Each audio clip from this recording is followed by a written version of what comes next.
All right, before I get out here and go to work and freeze my arse off, there's a story that out of West Bend, Wisconsin, where some 8th graders were told, or they had to have a 8th grade questionnaire on it wasn't white privilege, it just says privilege test. So it just amazes me that they would actually give this. And they said parents are outraged and stuff like that. I'm not as handy with the internet enough to actually pull that video, because I was going to pull the video, and then what I was going to do is have a before and after like I do on some of my videos, but that didn't work out. So here we go. I'll read a couple of them off of here, and I just want to see what you guys think. Maybe you tell me about it. Okay, the first thing on the privilege test, and really this all code, you kind of really look at it, it all kind of goes on the whole oppression hierarchy, where the level of oppression is depends on what you are. So what you are in where you are on the oppression scale, on how oppressed you are, is really pretty damn obvious here on this whole privilege thing.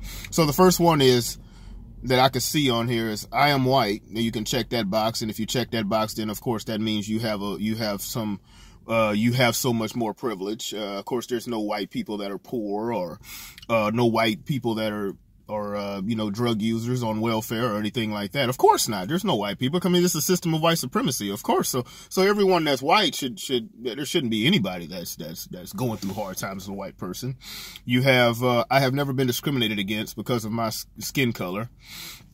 Of course, everybody that has, that is not white has been discriminated against. Everyone. Anything bad happens to you, it is because of your skin color. So, I have been mocked for my accent.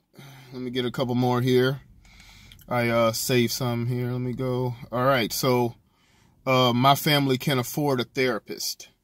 You can get a therapist even without any insurance and stuff like that, with chips and something like that. If I'm not mistaken, with chips, but I do know for a fact there is something set up to where you can see someone, a child can see, and a doctor for that. I have never considered suicide. I've never had an eating disorder. So when you're checking all these, if you haven't had any issues, then of course that means that you're a little more privileged than the other person. I have never been attacked for my religious beliefs.